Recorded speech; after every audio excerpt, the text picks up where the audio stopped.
अब देखो बच्चों, आज जो हम टॉपिक स्टार्ट करेंगे और ये टॉपिक है हमारा क्या, entropy changes in different process for ideal gases. Okay, तो देखो बच्चों, जो आइडियल गैसेस होती हैं उनके जो different process like as isothermal process, isobaric process, isochoric process, adiabatic process etcetera. तो इन डिफरेंट प्रोसेस में जो एंट्रोपी चेंजेस होते हैं, तो इन एंट्रोपी चेंजेस का कैलकुलेशन कैसे करें, इनके लिए क्या रिलेशंस लगेंगे, आज हम इन्हीं रिलेशंस को यहां पर क्या करेंगे, डिस्कस करेंगे। ओके, तो फिर स्टार्ट करते हैं। तो देखो यहां पर पहले मैं ये बता दूं कि जब आइडियल गैसेस की टेम्परेचर, प्रेशर, वॉल्यूम इनमें किसी भी प्रकार का चेंज आता है तो एंट्रोपी किस तरह से जो है कैलकुलेटेड की जाती है, उनके क्या रिलेशंस यूज होंगे, पहले हम उनको डिस्कस करेंगे। तो देखो पहला पॉइंट है कि when temperature and volume change, जब सिस्टम में आइडियल गैसेस का जो टेम्परेचर है या वॉल्यूम है या दोनों में कोई चेंजेस होते हैं, तो इनमें किसी प्रकार के चेंज आने से एंट्रोपी चेंज जो होगा उसको हम कैसे कैलकुलेट करें, उसके लिए ये रिलेशन यूज होता है। देखो बच्चों, ये जो रिलेशन है इसका एक लंबा डेरिवेशन है जिसको मैं ऑलरेडी पहले ही डिस्कस कर चुका हूं। आपको प्लेलिस्ट खोलें और उसमें जाएं, वहां पर आपको entropy change in ideal process मिलेगा, वहां पर इसका पूरा कंप्लीट डेरिवेशन मैंने दिया है।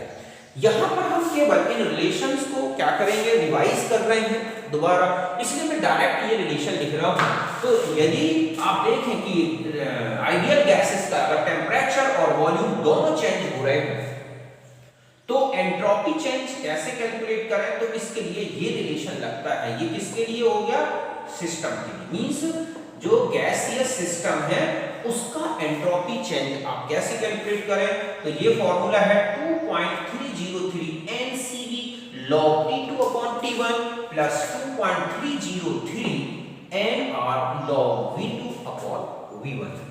यहां पर T1 क्या है, इनिशियल टेम्परेचर जो भी आइडियल गैस ली गई है, T2 क्या है, फाइनल टेम्परेचर, दोनों को आपको केल्विन में लेना है।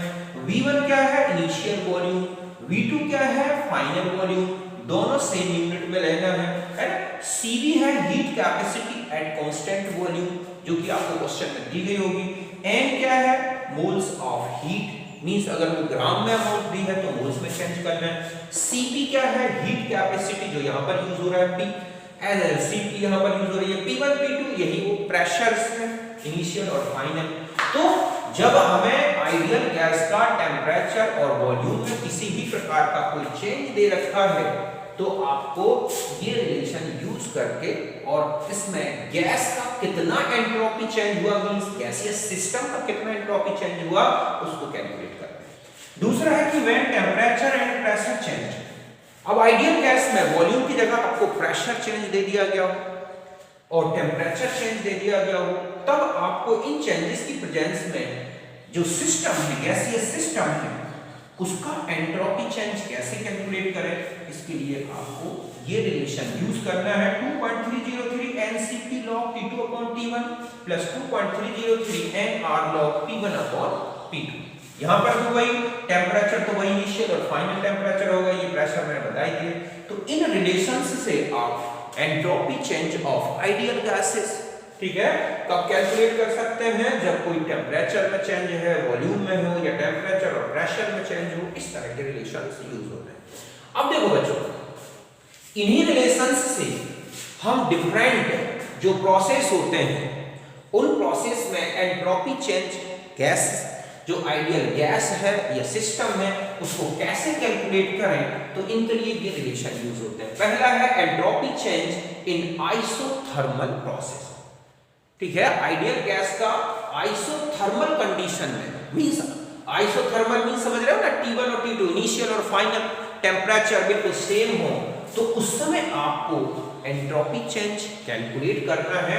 तो इसी रिलेशन से दे सकते हैं। देखो आप यहां देखो कि अगर टेम्परेचर कांस्टेंट है, समझ गए ना, तो ये T2 और T1 बराबर होंगे तो ऐसे में ये वाला जो आप देख रहे हैं ये वाला टर्म है ये हट जाएगा, तो हमारे पास केवल ये वाला टर्म रह जाएगा। तो हम इससे कैलकुलेट कर सकते हैं जब हमें क्या दे रखा हो, आइसोथर्मल कंडीशन में मोल्स दे रखे हो, कितना वॉल्यूम चेंज हो रहा है वो दे रखा हो।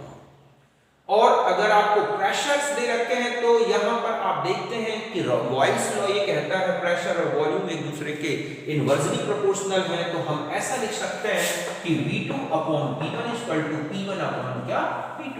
इसका यूज कर दें तो भी हम इससे कैलकुलेट कर सकते हैं इस रिलेशन से, या फिर यहां से देख लो आप, इसको हटा दो ये बच जाएगा।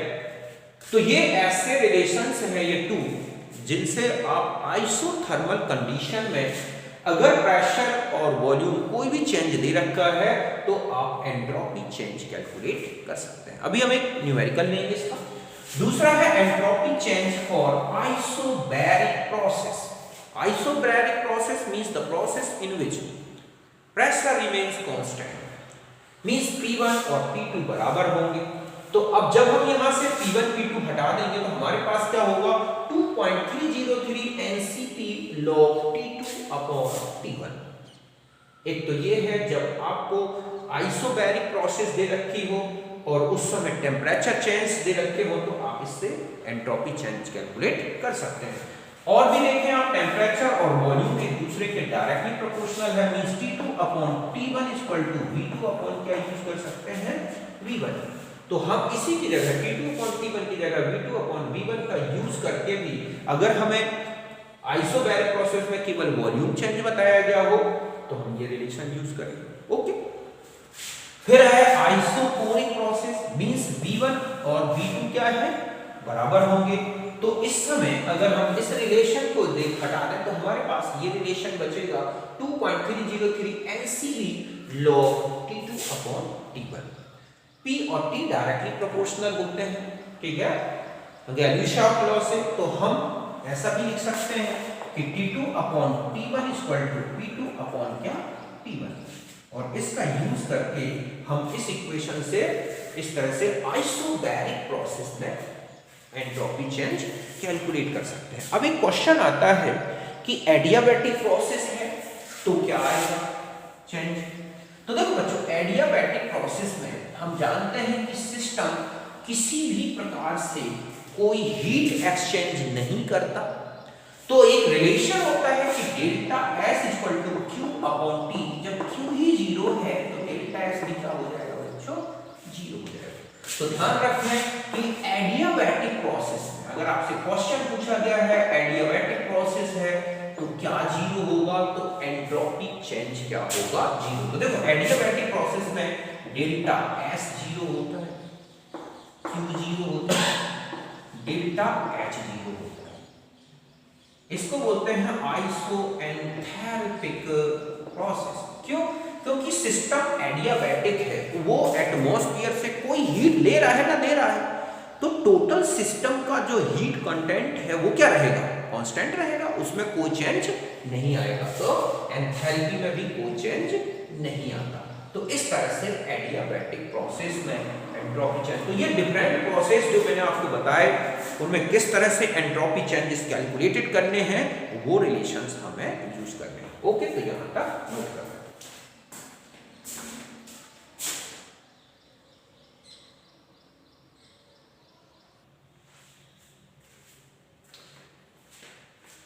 अब देखो बच्चों, अब आ जाते हैं नेक्स्ट, ये है कि entropy change in mixing of gases, कि जब हम टू और मोर आइडियल गैसेस को जब मिक्स्ड करते हैं तो कितना एंट्रोपी चेंज होगा। इसको कैसे कैलकुलेट करें, तो ये डायरेक्ट रिलेशन बताता हूं आपको कि ये है delta S mixing equal to -2.303 R, ठीक है। इसको बोलते हैं काई, क्या बोलते हैं काई, काई 1 log काई 1 सॉरी काई 2 log काई 2, इसी तरह से ऐड करते हैं। जहां काई मींस ये है mole fraction of gas, x1 या काई 1 तो n1 अपॉन n टोटल, काई 2 n2 अपॉन n टोटल। तो पहले तो आपको मोल फ्रैक्शंस निकालने हैं, फिर यहां पर वैल्यू पुट अप करनी है। ध्यान रखें delta S mixing always positive, ये हमेशा पॉजिटिव आएगा। क्यों आएगा? क्योंकि लॉग अगर आप फ्रैक्शन वैल्यू का लोगे तो नेगेटिव आएगा, नेगेटिव नेगेटिव पॉजिटिव हो जाएगा। तो इस तरह से जब भी दो गैसेस को या दो से ज्यादा गैसेस को मिलाया जाए तो हमेशा एंट्रोपी चेंज पॉजिटिव होगा, क्योंकि जब आप गैसेस को मिलाओगे तो वो फैल जाएंगे, उनमें डिसऑर्डर बढ़ जाएगा। तो इस तरह से डिसऑर्डर बढ़ने से एंट्रोपी चेंज ऑफ मिक्सिंग क्या होगा? पॉजिटिव होगा। एक एग्जांपल है 2 मोल He 2 मोल O2, इनको मिक्स्ड कर दें तो डेल्टा S मिक्सिंग क्या होगी? तो बस पहले आप इन दोनों गैसेस के मोल फ्रैक्शन, तो आप देखते हैं कि यहां पर अगर हम ये कहें कि काई किसका हीलियम कितना होगा तो 2/4, क्योंकि 2 मोल इसके टोटल हो गए 4। अब ये वैल्यू आप यहां पर पुट अप कर दें, ठीक है, और इसको सॉल्व कर लें। आपके पास ये जो है डेल्टा S मिक्सिंग क्या आ जाएगी? जूल में कैलकुलेट हो जाएगी। तो यहां तक आप समझ गए इसको।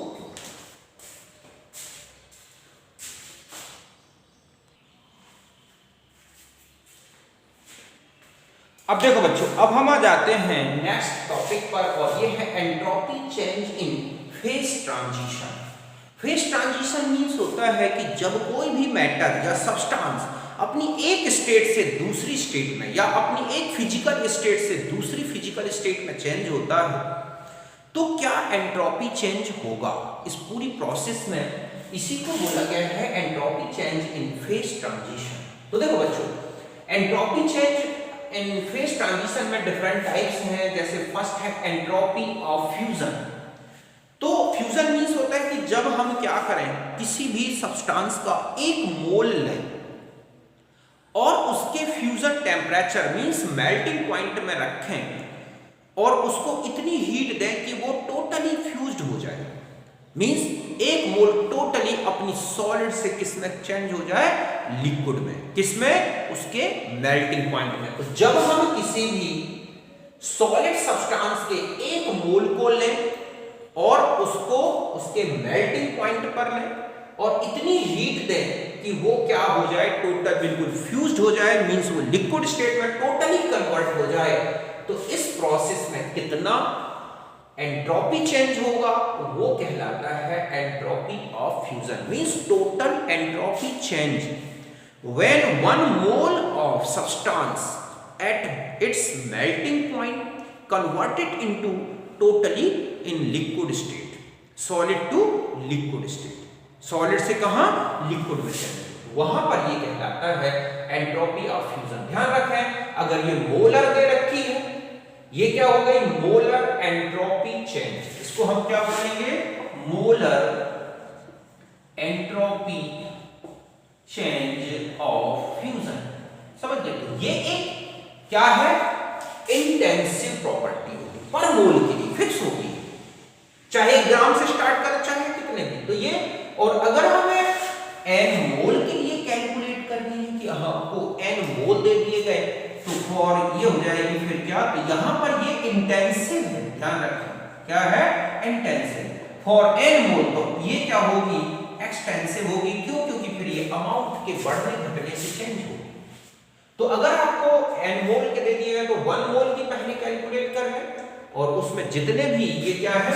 मोल्स कैसे कैलकुलेट करते हैं? तो आप जानते हो अमाउंट अपॉन मोलर मास। मैंने कहा 1000 ग्राम वाटर है तो इसकी ठीक है टोटल एंट्रोपी ऑफ फ्यूजन क्या होगी? तो पहले 1 मोल के आपको ये डेल्टा HF दे रखा होता है जिसे हम बोलते हैं मोलर फ्यूजन एंथैल्पी, और ये मेल्टिंग पॉइंट भी दे रखा होगा सब्सटेंस का। अगर वाटर है तो कई बार नहीं देता है, तो आप n मोल को इस तरह से पहले 1 मोल की कैलकुलेट करें फिर n से मल्टीप्लाई कर लें। ऐसे ही फिर नेक्स्ट आ जाते हैं एंट्रोपी ऑफ फ्यूजन।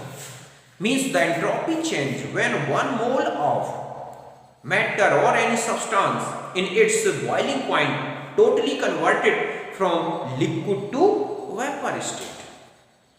जब वो अपने मेल्टिंग पॉइंट में हो तो उस मेल्टिंग पॉइंट में 1 मोल लिक्विड टोटली वेपर स्टेट में चेंज हो जाए तो इसमें जितना भी एंट्रोपी चेंज होगा उसे बोलते हैं एंट्रोपी ऑफ वेपोराइजेशन। ये है इसका फॉर्मूला डेल्टा HB/TB फॉर 1 मोल। तो ये भी एक मोलर एंट्रोपी ऑफ वेपोराइजेशन हुआ 1 मोल के लिए, और n मोल के तो n से मल्टीप्लाई करते हैं। ये इंटेंसिव है तो ये एक्सटेंसिव बनी। यहां पर ये क्या है? Delta HB molar vaporisation enthalpy, TB है बॉइलिंग पॉइंट इन केल्विन। एक ट्राउटन्स लॉ है, ये ऑब्जेक्ट आता रहता है। ट्राउटन्स लॉ ये कहता है कि most of the liquid delta H भी होता है 88 प्लस माइनस 5, मतलब इससे ऊपर नीचे प्लस माइनस हो सकता है, ये अप्रोक्सीमेट वैल्यू होगी जिनमें हाइड्रोजन बॉन्डिंग ना हो। ये रूल्स तभी लगेगा जब किसी प्रकार की कोई हाइड्रोजन बॉन्डिंग ना हो, तो ये रिलेशन बनता है एट नॉर्मल बॉइलिंग पॉइंट। किस पे? Normal boiling point. Hydrogen bonded होगा तो एक अलग ही बॉइलिंग पॉइंट हो जाएगा। तो ये इस तरह से, तो इसका मतलब ये हुआ कि अगर हमें डेल्टा एच भी कैलकुलेट करना है तो ये वैल्यू तो हमें पता है ये इतनी होती है, हम उसके बॉइलिंग पॉइंट से मल्टीप्लाई कर दें तो हम कैलकुलेट कर सकते हैं डेल्टा एच। ओके, तो ये रिलेशन है वेपोराइजेशन एंथैल्पी। ये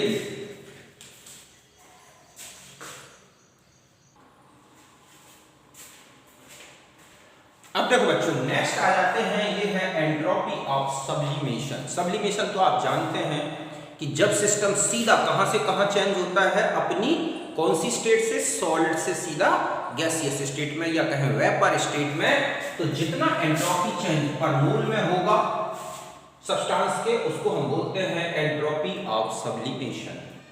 ओके, ये n मोल के लिए 1 मोल के लिए हो गया, तो ये n मोल के लिए हो गया। तो यहां तक आप नोट कर सकते हैं।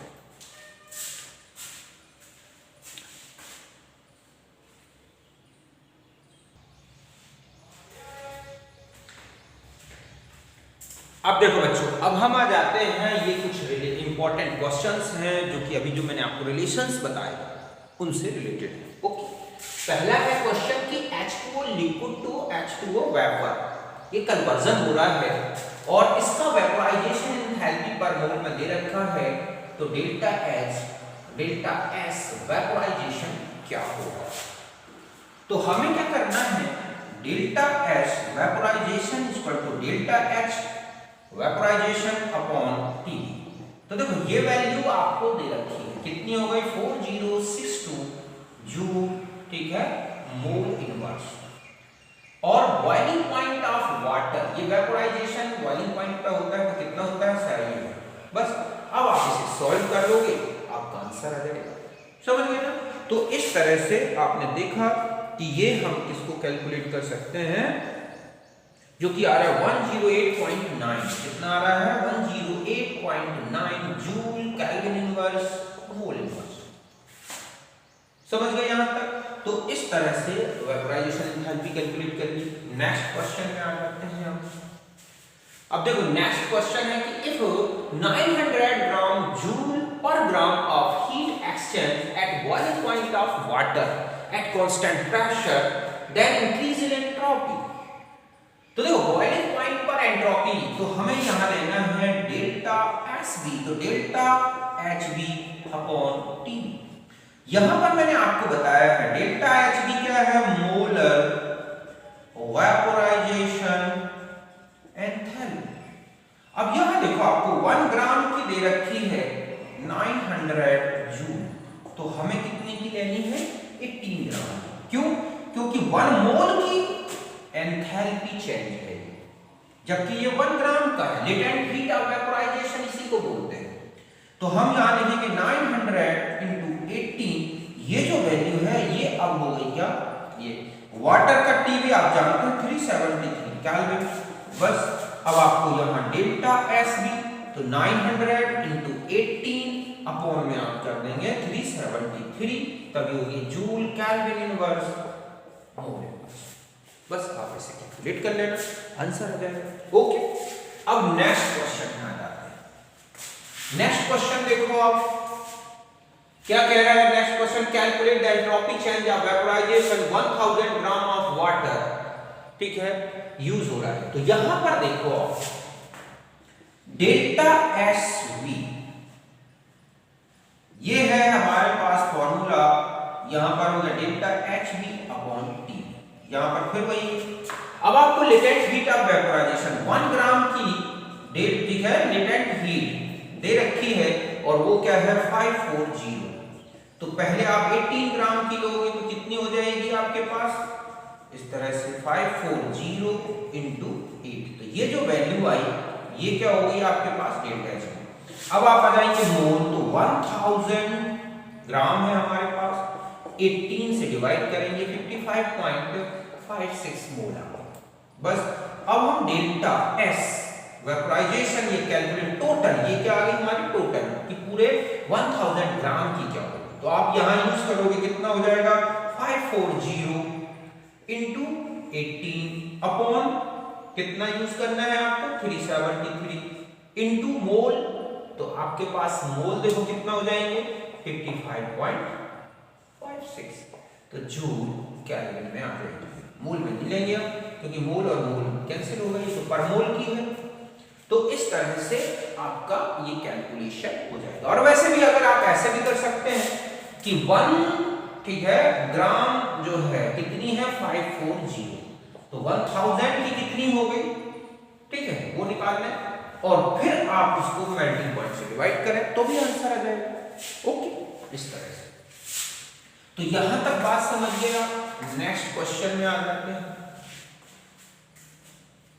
नेक्स्ट क्वेश्चन क्या है हमारे पास कि for liquid enthalpy of fusion is 1 इतना कैलोरी किलो कैलोरी पर mole and molar entropy change is इतना कैलोरी केल्विन मोल इनवर्स। तो आपको मेल्टिंग पॉइंट कैलकुलेट करना है द लिक्विड, ठीक है, एंथैल्पी ऑफ फ्यूजन। आप फॉर्मूला जानते हैं delta fusion delta H fusion upon T fusion. आपको टीएफ कैलकुलेट करना है मेल्टिंग पॉइंट, तो ये आ जाएगा delta H F fusion upon delta H fusion. ये देखो ये वैल्यू आपको दे रखी है कि liquid enthalpy of fusion is इतना, तो 1.435 into 10⁻³ कैलोरी, ठीक है, मोल इनवर्स का।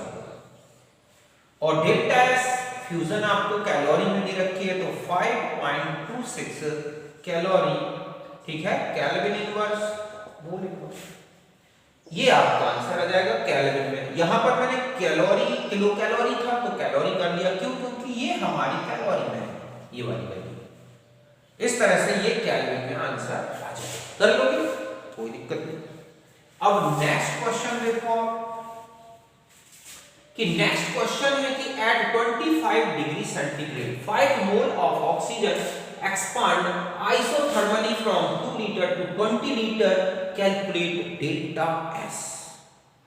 अभी आपको एक रिलेशन बताया था मैंने कि जब आइसोथर्मल कंडीशन हो, इसमें लिखा है ऑक्सीजन आइसोथर्मली एक्सपांड हो रहा है, तो उसके लिए आपको क्या रिलेशन लेना होता है आइसोथर्मल कंडीशन में गैस का एंट्रोपी चेंज, तो 2.303 nR log, अगर वॉल्यूम चेंज दे रखा है ये फॉर्मूला लगा दें बस 2.303 इनटू कितना मोल है 5, तो 5 और आप 8.314 यूज कर लें। log कहां से कहां हो रहा है 22 ये हो जाएगा, तो 2.303 इंटू 5 इंटू 8.314 इंटू कितना हो जाएगा 1 log 10 1, बस इसका आंसर ये जूल में आ जाएगा। इस तरह से आप इसको कैलकुलेट करें, समझ गए ना, joule kelvin inverse mole inverse. ये हटाएं, अब आगे देखते हैं। और अब चाहे यहां 10 मोल 20 मोल कैसी भी कंडीशन दे दें, बस आपको ये ध्यान रखना है कि आइसोथर्मल कंडीशन में वॉल्यूम चेंज दे रखा है तो कैसे यूज करें, उसी के बेस पर आपको कैलकुलेशन करनी है। फिर आता है 1 mole of ideal gas expand isothermally at 27 degree centigrade, its volume is tripled, calculate delta S system and delta S universe. अब पहली बात तो मैं ये बता दूं कि ये है, अच्छा फिर इसने पूछा है कि एक्सपांशन इज रिवर्सिबल और एक है फ्री एक्सपांशन। इन दो कंडीशंस में सिस्टम की और यूनिवर्स की एंट्रोपी में क्या चेंज आएगा। तो सबसे पहले तो मैं ये बता दूं कि डेल्टा एस यूनिवर्स मींस इसी को हम बोलते हैं delta S total equal to, ये होता है delta S system plus delta S surrounding. बात समझ गए ना। अब हमें यहां पर सिस्टम और सराउंडिंग दोनों के एंट्रोपी चेंज को कैलकुलेट करना है, वो वैल्यू आएगी तब हमारा यूनिवर्स में एंट्रोपी चेंज आएगा। अब यहां पर देखो डायरेक्ट सिस्टम की या सराउंडिंग की नहीं दी, लेकिन इसके करस्पॉन्डिंग कुछ डाटास दे रखे हैं। ये कह रहा है कि 1 mole of ideal gas expand isothermally at 27, the volume triple हो रहा है। तो ये पूछ रहा है कि डेल्टा सिस्टम और सराउंडिंग ऑफ यूनिवर्स में कैसे होगा। तो हमें क्या करना होगा, पहले delta S system means gas के लिए कैलकुलेट करना है। तो हमें यहां लगाना होगा Q अपॉन T, समझ गए ना, क्या लेना होगा Q अपॉन T। अब आता है कि Q कैसे कैलकुलेट करोगे आप, तो एक रिलेशन यूज करोगे, W equal to minus 2.303 nRT log V2 upon क्या V1। और जब आप W कैलकुलेट कर लोगे तो Q आ जाएगा। तो देखो यहां पर हमें कैलकुलेट करना है माइनस 2.303 इंटू n, 1 मोल हो गया, इंटू R। तो मैंने आपको बताया था इसे 25 अपॉन 3 कर दें, इंटू T कितना है 300 log 3/1, तो 2.303 ओके, इंटू यहां से ये 100, तो ये हो गया 25 इंटू 100, और यहां पर log 3 की वैल्यू होती है 0.4771, ये 0.5 के आसपास है। इसे कैलकुलेट कर लो, ये W आ जाएगा आपका, ठीक है, जो कि इसको कैलकुलेट करने पर ये आ जाएगा आपका Q इक्वल 27.40, क्या आ रहा है, W आ रहा है 27.40 जूल। मैं एक बार कैलकुलेट कर लूं, कहीं कोई गड़बड़ तो नहीं है। ओके, तो देखो सही आ रहा है, वो आसपास की वैल्यू आएगी 2.303 इंटू 25 इंटू 100 इंटू 0.4771, ठीक है। तो ये आ रहा है 2740.6 जूल। अब आप एक रिलेशन जानते हैं कि W equal to minus Q होता है, या Q equal to minus W, तो Q इक्वल टू माइनस और माइनस, ये माइनस में आएगा 2740.7 जूल। तो Q इक्वल टू आ गया 2740.7 जूल। तो हमें Q पता है। अब आपके पास Q जब आ जाएगा तो आपको किस में चेंज करना है, सिस्टम की एंट्रोपी निकालनी है। तो डेल्टा एस सिस्टम इक्वल, यहां पर Q की वैल्यू आपने कैलकुलेट करनी 2740.7 अपॉन कितना टेम्परेचर है 300, ओके। तो ये आ गई 9.735 जूल। अब हमें ये जो वैल्यू कैलकुलेट आपने कर ली, तो ये किसके लिए कैलकुलेट कर ली आपने, सिस्टम के लिए। अब आपको यहां पर पूछा है इसमें कि प्रोसेस आइसोथर्मल भी है और रिवर्सिबल भी है। तो ध्यान से देखें कि डेल्टा एस सराउंडिंग क्या होगा, तो ये होगा डेल्टा एस सिस्टम। समझ गए बच्चों, क्या होगा, डेल्टा एस सिस्टम का नेगेटिव, क्योंकि जो रिवर्सिबल प्रोसेस होते हैं, रिवर्सिबल प्रोसेस में जितना एंट्रोपी चेंज यूनिवर्स का होगा उतना ही जो है मैग्नीट्यूड, उतना ही मैग्नीट्यूड रहेगा एंट्रोपी चेंज का सिस्टम के लिए, बट वो अपोजिट हो जाएगा। तो हमारे पास डेल्टा सराउंडिंग के लिए क्या हो जाएगी वैल्यू, माइनस 9.735।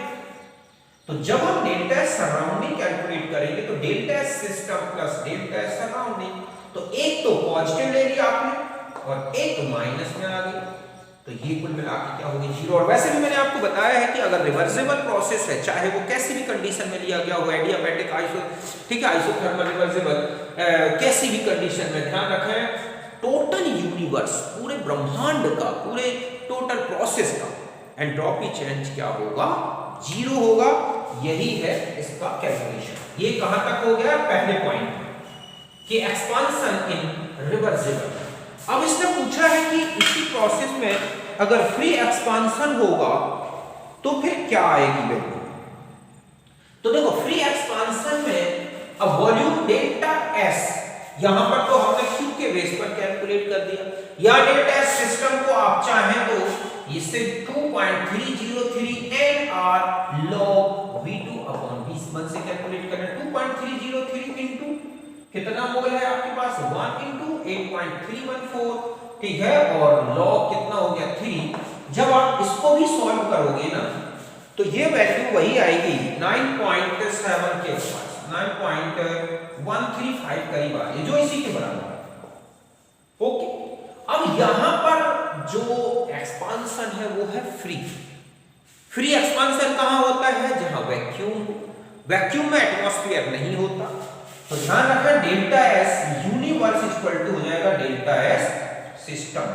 क्यों? क्योंकि फ्री एक्सपांशन केवल तभी हो सकता है जब सिस्टम कहां रखा हो, वैक्यूम में, जहां उसके चारों तरफ कोई दूसरा पार्ट, यूनिवर्स का कोई दूसरा पार्ट इंटरैक्ट नहीं कर सकता, क्योंकि surrounding is any part of universe which interact with system. तो यूनिवर्स में तो ध्यान रखें कि delta S universe free expansion में वही होगा जो कि किसका है, हमारे पास सिस्टम का। और कुल मिला के इस तरह से हमारा इसका कैलकुलेशन होगा। तो यहां तक बात समझ गए अच्छी तरह से। नेक्स्ट टॉपिक में आते, नेक्स्ट क्वेश्चन में आ जाते हैं हम। नेक्स्ट क्वेश्चन देखो क्या कह रहा है कि एट 25 डिग्री सेंटीग्रेड 5 मैंने कर दिया सारे क्वेश्चंस हो गए। ओके, अब हम नेक्स्ट टॉपिक देखते हैं।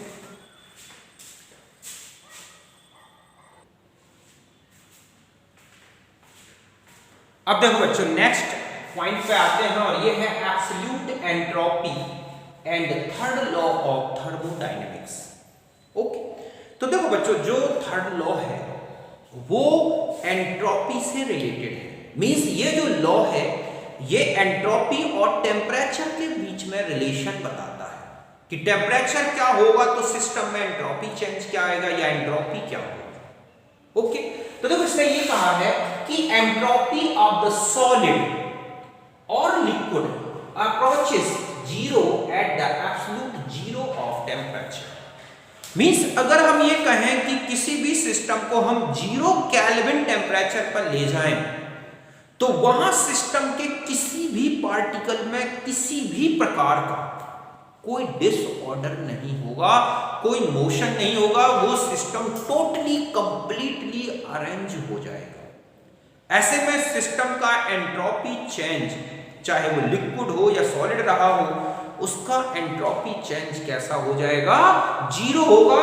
यही कहलाता है थर्ड लॉ ऑफ एंट्रोपी का, ठीक है, third law of thermodynamics. Means वो कह रहा है डेल्टा एस अप्रोचेस टू 0 जब टेम्परेचर अप्रोचेस टू 0 केल्विन, इसी को बोला गया है थर्ड लॉ ऑफ थर्मोडायनामिक्स।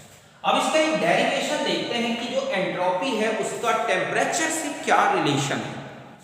तो देखो बच्चों यहां पर अगर हम डेरिवेशन देखें तो Cp इक्वल टू ये होता है dQ अपॉन T, ये होता है कांस्टेंट प्रेशर पर सिस्टम की हीट कितनी अब्सॉर्ब की गई और कितना टेम्परेचर चेंज हुआ। और आगे बढ़ा के हम ऐसा लिख सकते हैं, फिर ds equal to dQ upon T ये रिलेशन है, इस dQ की जगह मैंने ये रख दिया और 0 केल्विन से T के बीच में जो भी हमें टेम्परेचर 0 केल्विन से T केल्विन तक जो भी टेम्परेचर दे रखा है यहां पर हम यूज करें ऐसे ही यहां यूज करें।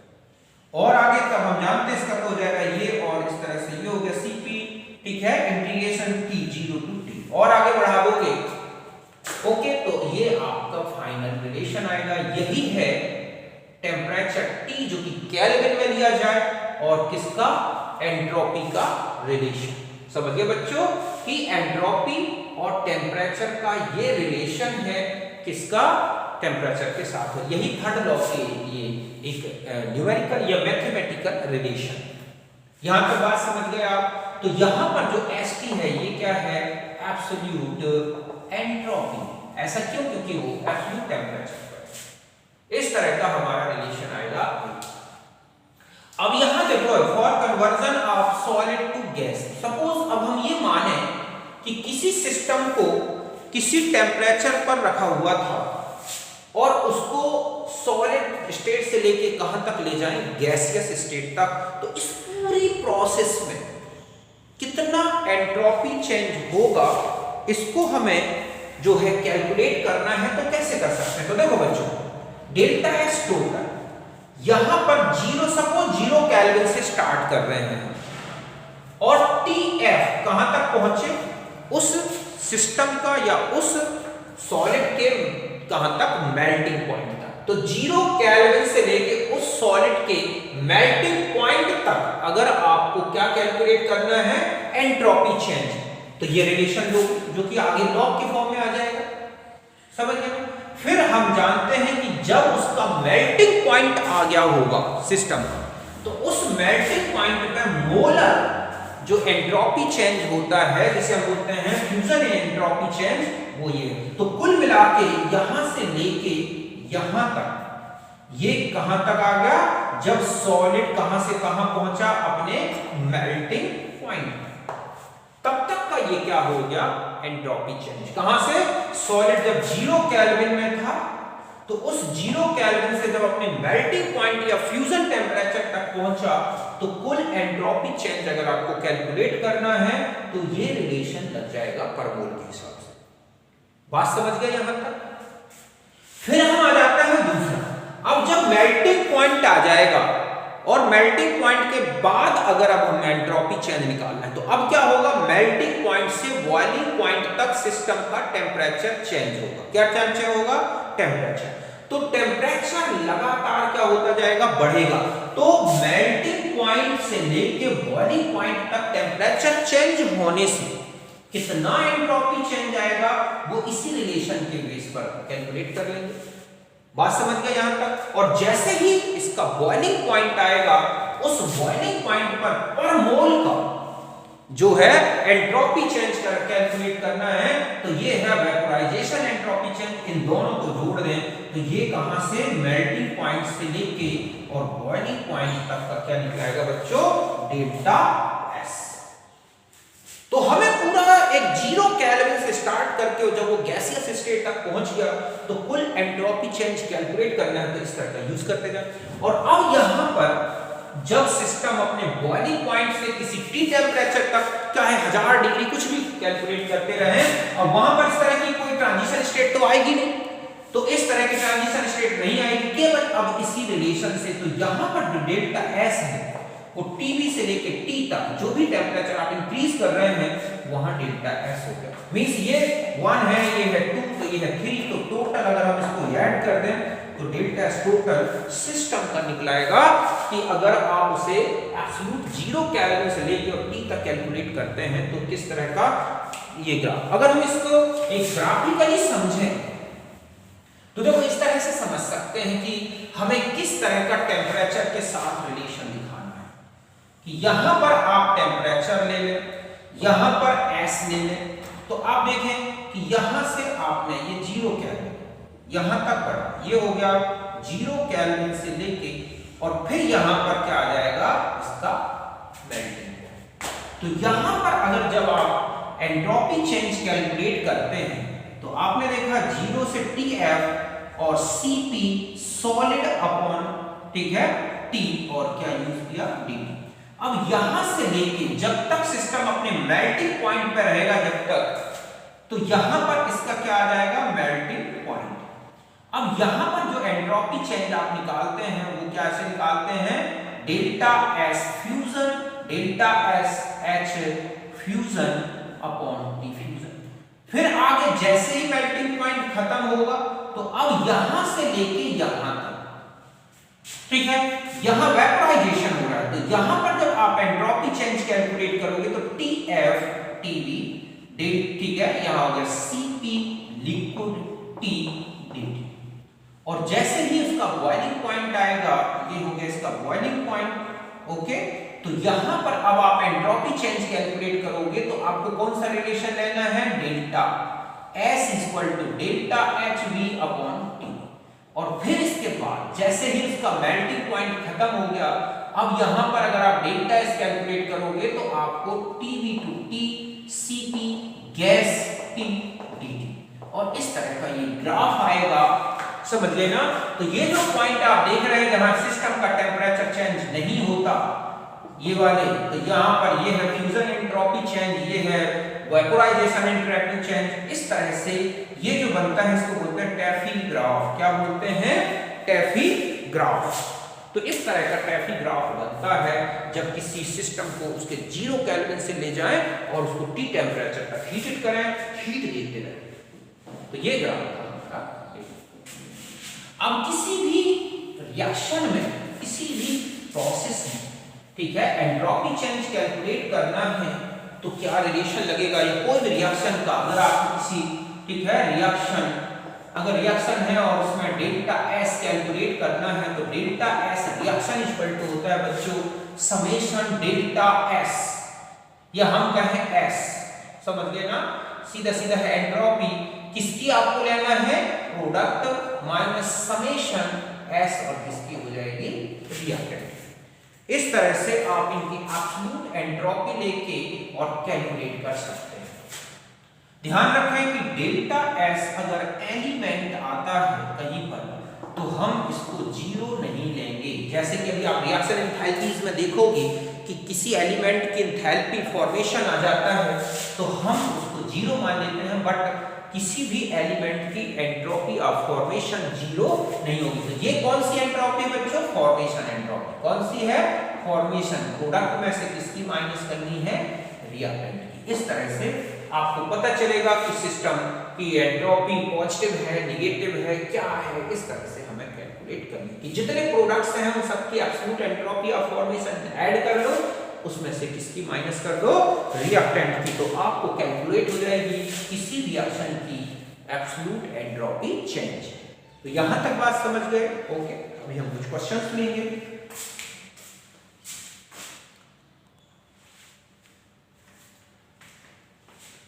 अब देखो बच्चों, अब हम नेक्स्ट आ जाते हैं और ये है फ्री एनर्जी जी। तो फ्री एनर्जी क्या है, देखो बच्चों, फ्री एनर्जी मींस एक ऐसी एनर्जी जो किसी सिस्टम में फ्री है और वो किसके लिए यूज हो सकती है, किसी यूजफुल वर्क के लिए।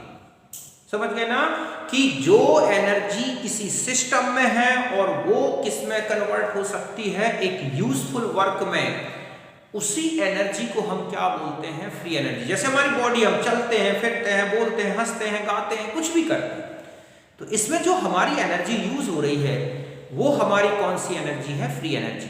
अब जब हम फ्री एनर्जी का यूज कर रहे हैं तो हमारी बॉडी में तो फ्री एनर्जी क्या हो रही होगी, डिक्रीज होगी। तो ध्यान रखें कि जब भी यूजफुल वर्क होता है, समझ गए ना, delta G negative equal to होता है डब्ल्यू यूजफुल। ध्यान रखें कि W यूजफुल क्या होता है, तो W maximum minus P del V, या हम कहें माइनस जो एक्सपांशन वर्क है, कि अगर किसी सिस्टम में टोटल कितना वर्क हो रहा है उसमें से आप किसको माइनस करना है, एक्सपांशन वर्क, जो कि सिस्टम के, जो कि एक्सटर्नल प्रेशर के अगेंस्ट सिस्टम द्वारा होता है, तो वो कहलाता है एक्सपांशन वर्क। तो प्रेशर वॉल्यूम वर्क उसको माइनस कर दें तो अब हमें जो मिलेगा वो है यूजफुल वर्क। उस यूजफुल वर्क में जितनी एनर्जी यूज हो रही है या जितना फ्री एनर्जी चेंज आता है वही सिस्टम का फ्री एनर्जी है।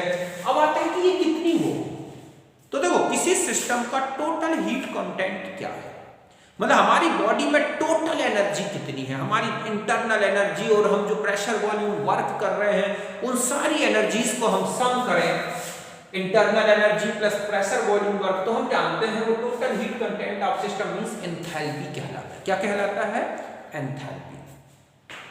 और वो एनर्जी जिसे हम यूज नहीं कर सकते means thermal energy of particles पर kelvin temperature of the system is called unavailable energy means TS।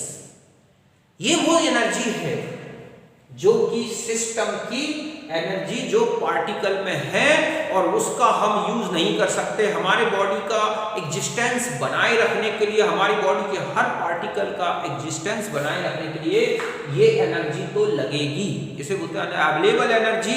हम इस एनर्जी का यूज नहीं कर सकते। तो हमारी टोटल एनर्जी में से अगर हम अनअवेलेबल एनर्जी को माइनस कर दें तो जो डिफरेंस बचता है वही एक्चुअल में क्या कहलाता है बच्चों, free energy of the system means G equal to H minus TS। और अगर हम फ्री एनर्जी चेंज ले लें तो ये है, इसी को बोला जाता है कौन सा इक्वेशन, गिब्स हेल्महोल्ट्ज इक्वेशन। क्या बोला जाता है, गिब्स हेल्महोल्ट्ज इक्वेशन। ओके, यहां तक बात समझ गए। अब देखो कुछ इंपॉर्टेंट कैरेक्टरिस्टिक्स की बात करें तो extensive property of the system, जो एनर्जी है, फ्री एनर्जी है ये एक एक्सटेंसिव प्रॉपर्टी, सिस्टम बड़ा तो ज्यादा फ्री एनर्जी, छोटा तो कम फ्री एनर्जी। और डेल्टा जी अगर हमें कैलकुलेट करना है, ये पाथ फंक्शन है जो कि कैसा होगा g2 माइनस g1, तो ये क्या है, एक पाथ फंक्शन, सॉरी एक क्या है, स्टेट फंक्शन। क्या है ये, स्टेट फंक्शन। क्यों? क्योंकि फ्री एनर्जी स्टेट पे डिपेंड करती है। अगर इक्विलिब्रियम स्टेट आ गई सिस्टम की, तो ध्यान रखें डेल्टा जी प्रोसेस का 0 होगा। अगर स्पॉन्टेनियस प्रोसेस होता है तो हम जानते हैं सिस्टम जब अपने आप वर्क करता है तो उसकी फ्री एनर्जी कम होती है, मींस नेगेटिव होगा। नॉन स्पॉन्टेनियस है तो पॉजिटिव होता है।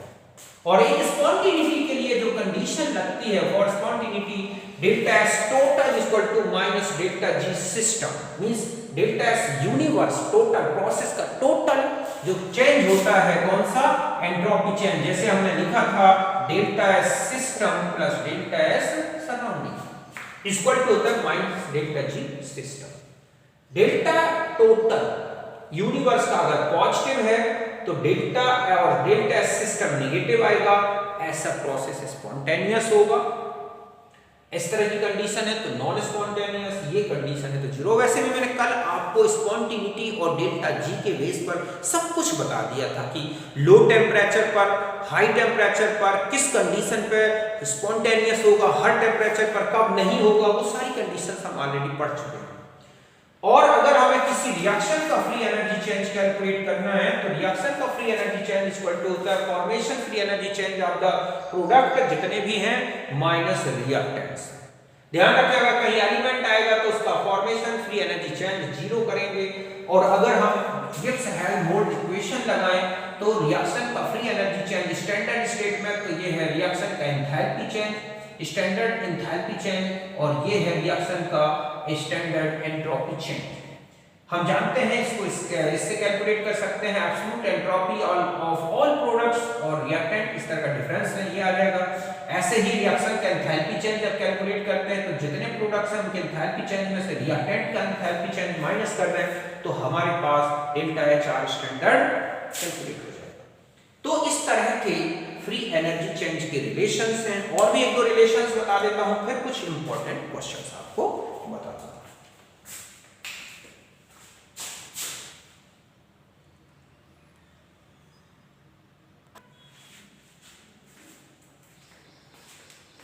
अब देखो बच्चों कुछ इंपॉर्टेंट रिलेशंस मैं बताता हूं डेल्टा जी के, और ओके जो हमारे थर्मोडायनेमिक्स से रिलेटेड हैं। तो देखो पहला रिलेशन है डेल्टा जी और रिएक्शन कोएफिशिएंट, या हम कहें कि इक्विलिब्रियम कांस्टेंट। इसका रिलेशन कि किसी भी रिएक्शन में या किसी भी प्रोसेस में होने वाला फ्री एनर्जी चेंज किस तरह से रिलेटेड है उसके रिएक्शन कोएफिशिएंट से। मींस यहां पर ये रिएक्शन के लिए है, समझ गए बच्चों। रिएक्शन कोएफिशिएंट तो आप जानते हैं कि प्रोडक्ट जो होते हैं उनका क्या होता है, एक्टिव मास अपॉन में किसका, रिएक्टेंट का। किसी भी कंडीशन कि जब रिएक्शन किसी भी कंडीशन में हो तो प्रोडक्ट और रिएक्टेंट के एक्टिव मासेस का जो रेशियो है वो है रिएक्शन कोएफिशिएंट, जो कि इस तरह से रिलेटेड है। मैंने इससे रिलेटेड बहुत सारे रिलेशंस निकाले हैं कि जब डेल्टा जी पॉजिटिव हो क्यूसी पॉजिटिव हो, डेल्टा जी नेगेटिव हो क्यूसी पॉजिटिव हो, तो डेल्टा जी आर स्पॉन्टेनिटी क्या इफेक्ट पड़ेगा, ये सारा डिटेल मैंने ऑलरेडी थर्मोडायनेमिक्स में बताया है, आप वहां जरूर देखें। इससे रिलेटेड बहुत सारे छोटे छोटे से क्वेश्चंस बताए हैं। यहाँ पर मैं केवल अभी सिंपल सा एक रिलेशन बता देता हूँ जो थर्मोडायनेमिक्स से रिलेटेड है और अभी हमारे रिवीजन के लिए बहुत ही इंपॉर्टेंट है। तो यहाँ तक समझ गए। यहाँ पर delta G free energy change of process means reaction का है, standard free energy change of the reaction है, ओके क्यूसी रिएक्शन कोएफिशिएंट है जो मैंने आपको बताया। जब इक्विलिब्रियम स्टेट होती है तो डेल्टा जी 0 होगा तो क्यूसी किसके बराबर हो जाता है, केसी की। रिएक्शन का रिएक्शन कोएफिशिएंट उस समय उसका इक्विलिब्रियम कांस्टेंट के बराबर होगा। क्यों? क्योंकि उस समय एक इक्विलिब्रियम स्टेट आ जाती है। तो यहाँ पर हमारा रिलेशन अब बन जाएगा ये वाला, क्योंकि हम यहाँ लेंगे तो नेगेटिव आ जाएगा। और आगे बढ़ा देगा हम यहाँ पर अभी ई बेस होता है 10 बेस पर अगर हम लेंगे तो इस रिलेशन से हम न्यूमेरिकल्स सॉल्व करते हैं। ध्यान रखें कि यहाँ पर डेल्टा जी स्टैंडर्ड की कैलकुलेशन में जो केसी है वो कैसा होता है बच्चों, डायमेंशन लेस। अगर एक्टिव मास मींस यहाँ केपी या केसी नहीं लिखते, हम के लिखते हैं इक्विलिब्रियम कांस्टेंट मींस, तो यहाँ पर ये डायमेंशन लेस होता है। मींस अगर हमें केपी या केसी अगर स्टैंडर्ड स्टेट में रहना है तो Kp है, तो Kp में जो वैल्यू है उसे ATM से डिवाइड कर देते हैं। समझ गए ना कि जो Kp की वैल्यू है जब हम उसे स्टैंडर्ड स्टेट में लाते हैं तो उसे ATM से डिवाइड कर देते हैं। ऐसे में Kp डायमेंशन लेस हो जाता है।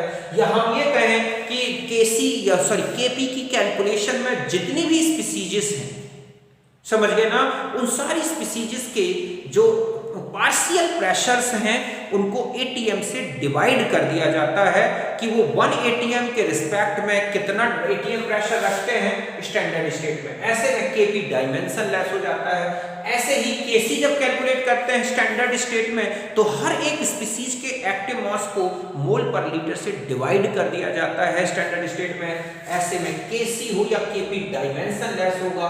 मींस यहां पर Kp यूज करो या Kc, यहाँ पर डेल्टा जी में इसकी यूनिट नहीं होनी चाहिए, मतलब ये डायमेंशन लेस होता है। फिर आप R की वैल्यू 8.314 में कैलकुलेट करोगे तो डेल्टा जी स्टैंडर्ड हमारा एनर्जी की यूनिट में आएगा। और हम इन्हीं फॉर्म को ऐसा लिख सकते हैं, E बेस उठा के यहाँ कर सकते हैं ऐसा, 10 बेस को ऐसा लिख सकते हैं। तो ये ऑब्जेक्ट में पूछे जाते हैं क्या रिलेशन है किस तरह से। अब एक चीज और बताता हूँ, Kc ग्रेटर देन 1 है, ठीक है, तो जब Kc ग्रेटर देन 1 है तो डेल्टा G नेगेटिव आएगा। क्यों? क्योंकि log Kc की वैल्यू पॉजिटिव आएगी, तो ये स्पॉन्टेनियस प्रोसेस होता है। जब Kc लेस देन 1 होगा तो डेल्टा G पॉजिटिव आएगा, ये नॉन स्पॉन्टेनियस हो जाएगा। ठीक है कि जब Kc ग्रेटर देन 1 होगा तो डेल्टा G स्टैंडर्ड कैसा होगा? नेगेटिव होगा, और ये स्पॉन्टेनियस इस कंडीशन में, ठीक है, नॉन स्पॉन्टेनियस, और यहां पर क्या आ जाएगी? Equilibrium state. तो एक तो ये ऑब्जेक्ट हो जाते हैं। Free energy change and cell work, कौन सा वर्क? सेल वर्क कैलकुलेट करना है तो ये एक रिलेशन लगता है delta G standard is equal to minus NFE standard, या delta G is equal to minus NFE। n number of electron in redox cell reaction, ये है फैराडे जो कि हम किस में लेते हैं? कूलॉम में। और ये है सेल पोटेंशियल जो कि किस में होता है? वोल्ट, और ये आएगा जूल में answer. Coulomb into volt is equal to joule.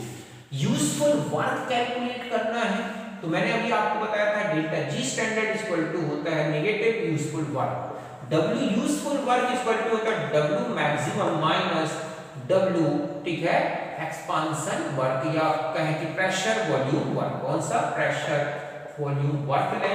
और इससे फिर यूजफुल वर्क ये है। स्पॉन्टेनिटी का डेल्टा G और डेल्टा S का रिलेशन तो मैंने बता दिया था। ओके, तो यहां तक नोट।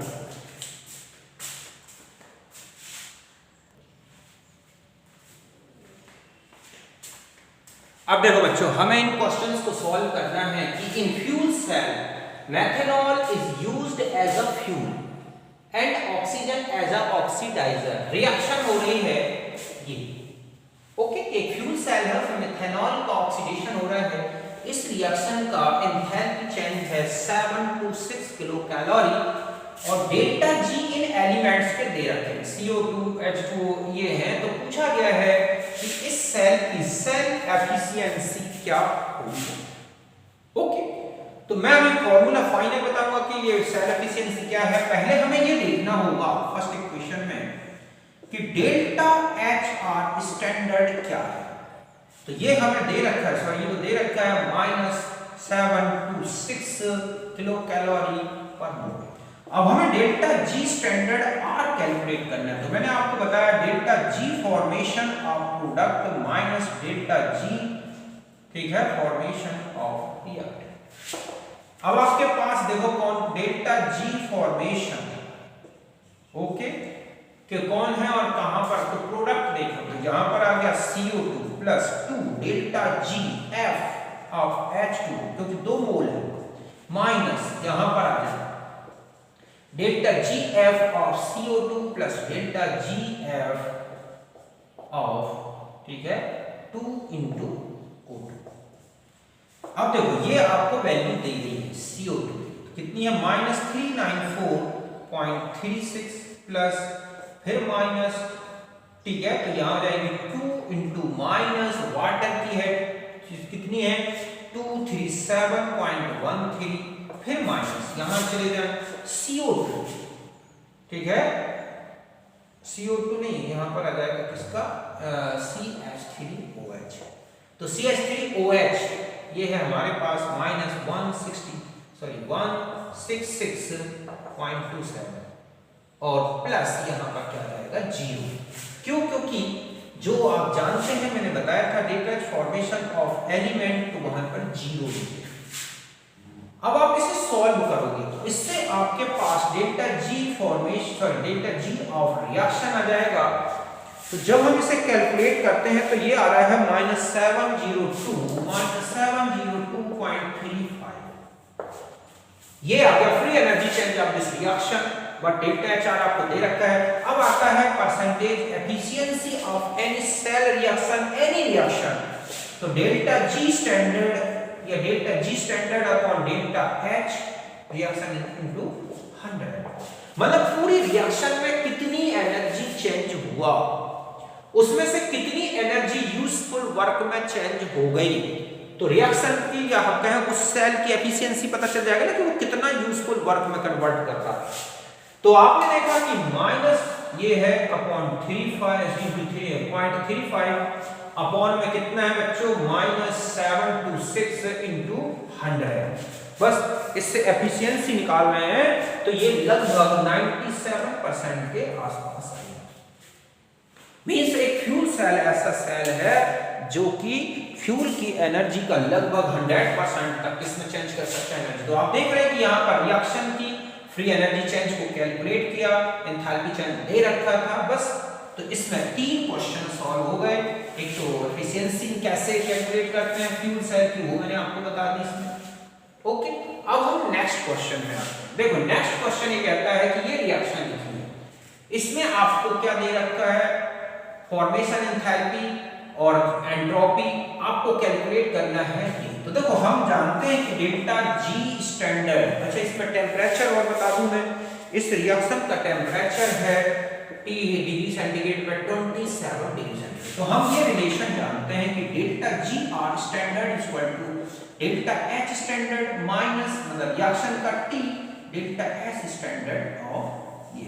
तो इसमें हमें ये कैलकुलेट करना होगा, ये कैलकुलेट करना होगा, टेम्परेचर केल्विन में लेंगे तब। अब हम आते हैं कि डेल्टा एच स्टैंडर्ड आर क्या होगा। तो इस रिएक्शन को देखो आप, तो आप लिखोगे क्या, समेशन, या हम सीधा लिख देते हैं delta H standard F of CO2 plus 2, ठीक है, delta H F standard of H2O, ये तो हो गया प्रोडक्ट्स के लिए, minus delta H F standard of CH4 plus delta H F standard 2 into O2। ये वैल्यू पुट अप करो, आपको दे रखा है। देखो इसमें देखो CO2, तो ये है CO2 तो -393.5, ओके, और वाटर की है तो प्लस 2 into -285.8 माइनस CH4 कितनी है -74.8 प्लस 2 into 0। तो इससे डेल्टा एच आर स्टैंडर्ड, अब आप जब कैलकुलेट करोगे तो डेल्टा एच स्टैंडर्ड जो आर रिएक्शन का आ रहा है वो आ रहा है -890.0 केल्विन। ये किस में आ गया, क्लोजन।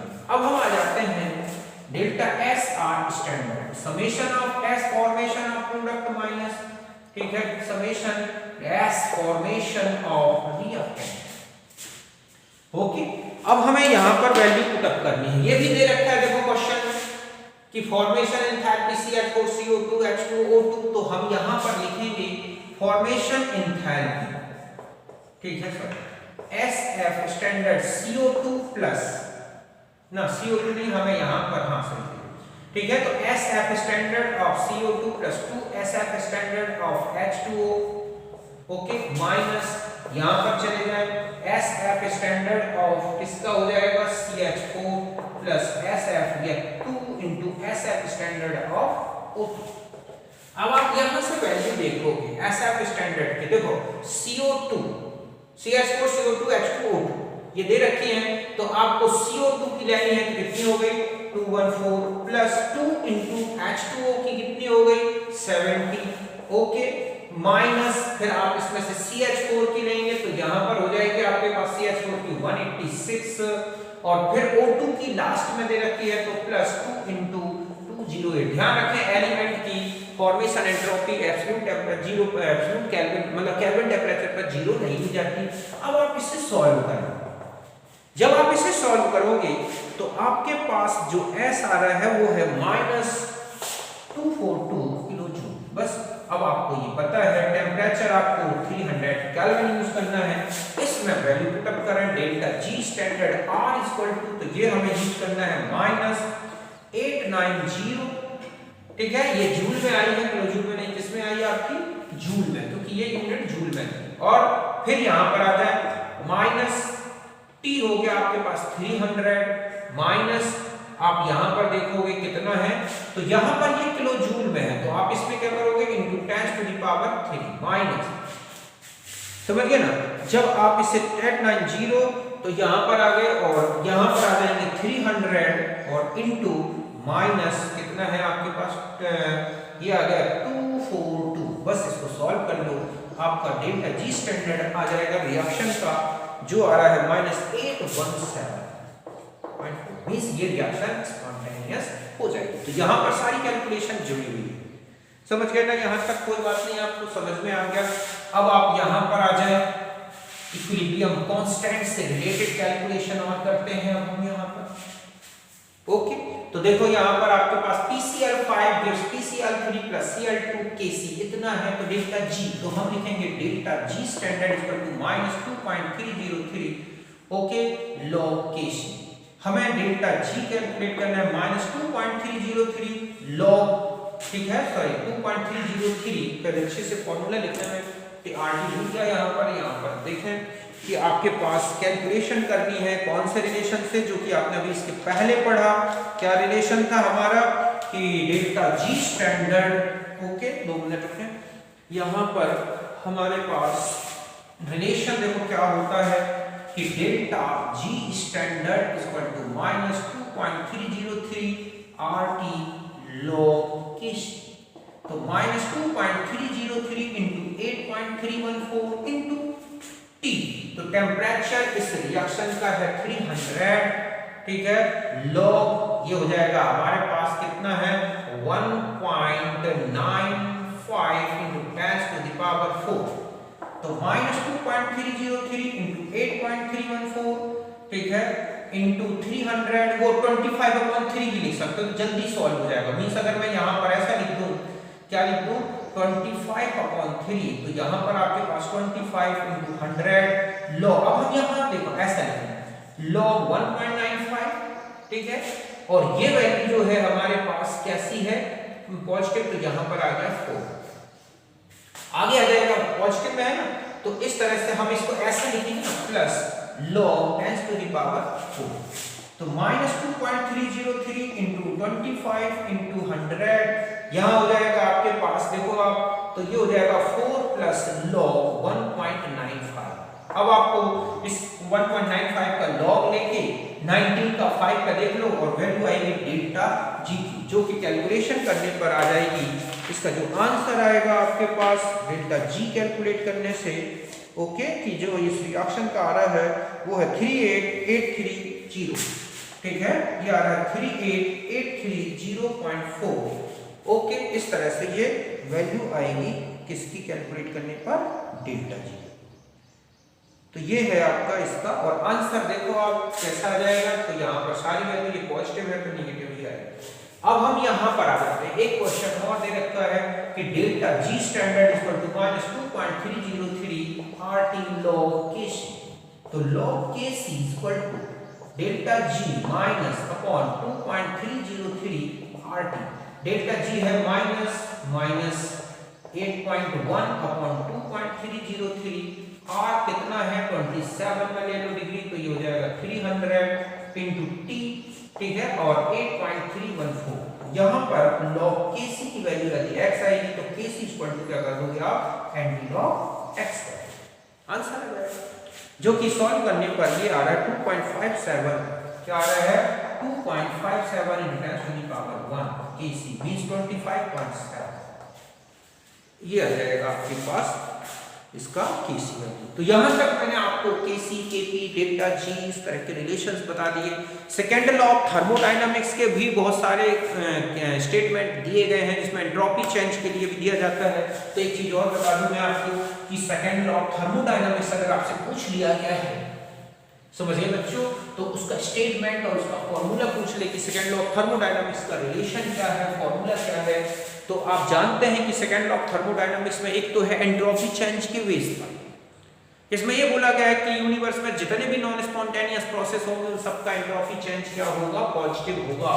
मींस अकॉर्डिंग टू, अगर आपसे कहा जाए कि सेकंड लॉ ऑफ ये है तो delta S total greater than 0, यही है हमारा सेकंड लॉ ऑफ थर्मोडायनामिक्स। और अगर ये पूछता है तो Q अपॉन T या T delta S equal to Q, ये क्या है सेकंड लॉ ऑफ थर्मोडायनामिक्स का मैथमेटिकल रिलेशन। और एक रिलेशन आपने देखा था Q प्लस W, तो Q equal to delta E minus W, तो हम T del S equal to delta E minus W, या और हम जानते हैं कि W equal to minus P del V, तो T del S equal to del E plus P del V, तो T del S equal to delta H।